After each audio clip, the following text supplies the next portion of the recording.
Сондықтан біреу қарыз сұрап келген кезде біліңіз, Алладан басқа ешкім жіберген жоқ оны. Сосын сізден сұрады ма, Алла Тағала сізді көздеді. Назары сізде тұр қазір. Бір дәрежені атап қоюы да мүмкін сізге. Осыдан қазір мүлк етпей орындаса, кетті дәреже деп отыр ғой.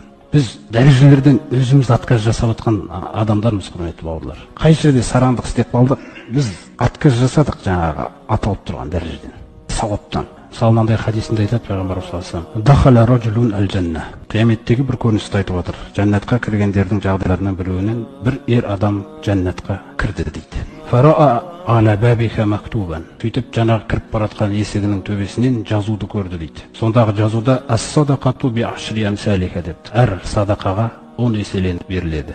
Енді астына қараңыздар. Уал қарду қарыз. Ал қарыз саманията ғашара дейді. 18 еселенеді. Түсіндіңіздер ма?